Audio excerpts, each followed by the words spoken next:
Have you ever wondered if someone could draw a face they had never seen? In a quiet village in southeastern Nigeria, surrounded by green fields and towering mango trees, there lived a 10-year-old girl named Amara.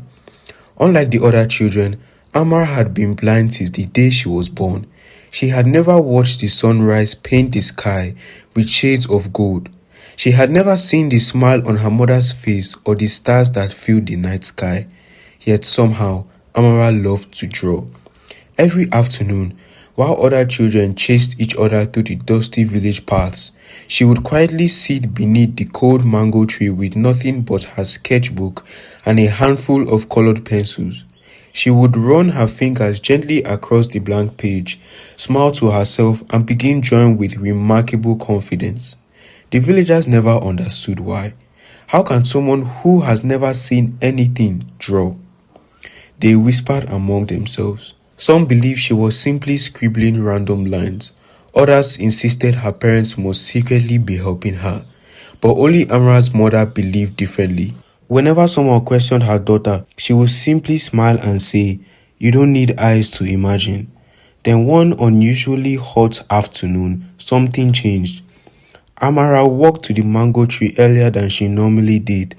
She didn't stop to greet the children who called her name. She didn't pause to speak with her mother. Without saying a single word, she sat beneath the tree, opened her sketchbook and picked up a pencil and began to draw. At first, no one noticed, but within minutes, her pencil was moving faster than anyone had ever seen before. There was no hesitation, no erased lines, no mistakes. It was almost as if she already knew what she was drawing. Her mother noticed first.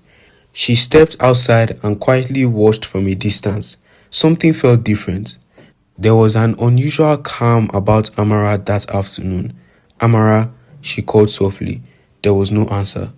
The pencil never stopped moving. By now, a few villagers had stopped to watch. No one knew what Amara was drawing, but everyone could feel that something was different. One person became three. Three became seven. Even the children stopped playing and wandered over to the mango tree. Soon, a quiet crowd surrounded Amara, leaving a respectful distance as she continued drawing.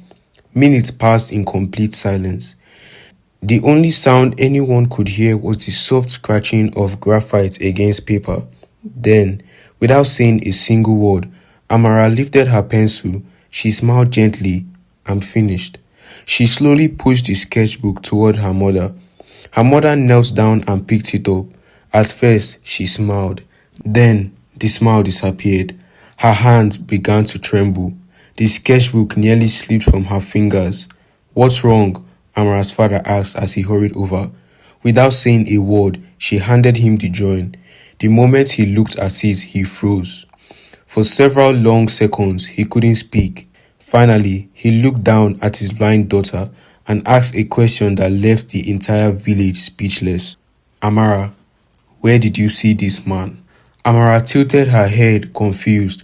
"I've never seen anyone," she said quietly. "I only drew the face that appeared in my mind." No one knew what to say. The entire village fell silent. Then an elderly woman slowly stepped forward. Her walking stick slipped from her trembling hand and landed on the dusty ground. "No," she whispered. "It can't be." With tears filling her eyes, she moved closer to the sketchbook. She never touched the drawing. She didn't have to. "I know this man," she said, her voice barely above a whisper. The crowd stared at her. The old woman took a slow, shaky breath. His name was Daniel. 20 years ago, Daniel was one of the most respected young men in this village. He was the kind of person who never ignored someone in need. If an elderly farmer struggled to carry a heavy sack, Daniel was there. If a family's roof collapsed during the rainy season, he was the first to help rebuild it. If someone was hungry, he shared what little food he had. He never asked for money. He simply believed that if your neighbor suffered, you should help. The villagers trusted him.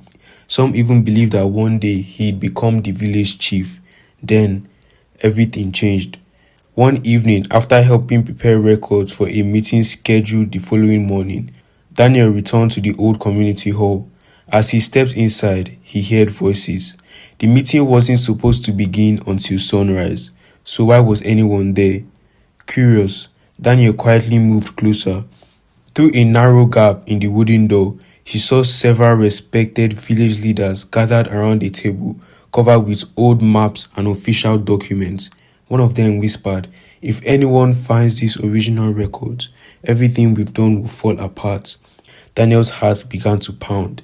He listened carefully. Slowly, he realized the terrible truth. For years, the village's land records have been secretly altered. Families who had never owned farmland for generations had lost everything, not because of bad harvest or bad luck, but because someone had changed history on paper. Daniel knew he couldn't confront them alone. If he walked into that room, the evidence would disappear before morning. So he waited, long after the voices faded, long after the lanterns were extinguished. Only when he was certain everyone had gone did he slip back inside. The documents were still there, the original land records, maps, old journals, letters, everything they had tried to hide. Daniel gathered the original records and wrote a letter explaining everything he had discovered. Before dawn, he buried the records within the roots of the old mango tree. He believed that one day someone honest would uncover the truth. By sunrise, Daniel was gone. No goodbye, no explanation. He simply disappeared. The village searched for days, then weeks. They searched the forests, the riverbanks, and every nearby village. But Daniel was never found. The old woman lowered her head, and that was the last time anyone ever saw Daniel. Silence settled over the village. No one moved, no one spoke. The only sound was the gentle rustling of the mango tree above them. Then, the sound of footsteps echoed along the dusty road. Everyone turned. A lone traveler was slowly making his way toward the crowd. His clothes were covered in dust from a long journey, and an old leather bag rested over his shoulder. As he drew closer, the villagers exchanged puzzled glances. There was something strangely familiar about him. When he finally reached the tree, the village chief stepped forward. "Who are you?" he asked. The traveler swallowed hard. "My name is Samuel." He looked down at the sketchbook still resting in Amara's father's hands. The color drained from his face. With trembling fingers, he reached for the drawing. Tears filled his eyes. "I haven't seen this face in 20 years, he whispered. He looked up at the crowd. Daniel was my older brother. A wave of disbelief swept through the villagers. Samuel carefully opened his weathered leather bag and removed an old envelope that had been clearly protected for many years. "I've carried this with me ever since he disappeared," he said quietly. He unfolded the faded letter. His voice shook as he began to read. "If this letter is ever found, don't waste your time looking for me. Instead, look beneath the old mango tree." For a moment, nobody spoke. Then the village chief looked toward the enormous tree that had stood in the center of the village for generations. "Bring the shovels," he said. Within minutes, the villagers began digging carefully around the massive roots. Everyone walked in silence. Minutes after minutes passed.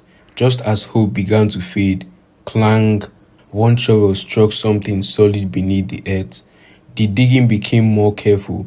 Slowly, they brushed away the soil until the corner of a weathered metal container appeared. The village chief knelt beside it.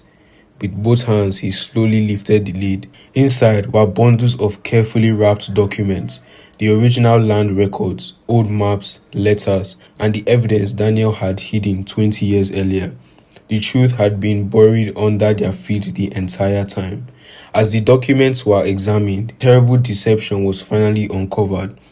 Families who had wrongly lost their land had their names restored. Daniel's warnings had been true all along. The man many people believed had abandoned the village had actually sacrificed everything to protect it. Samuel looked at Amara with tears in his eyes. "If you hadn't drawn my brother, none of this would have been found." Amara smiled softly. She still couldn't explain why Daniel's face had appeared in her mind that afternoon. Maybe she never would. And perhaps that wasn't the important part. Sometimes life gives us questions without answers. Sometimes mysteries remain mysteries.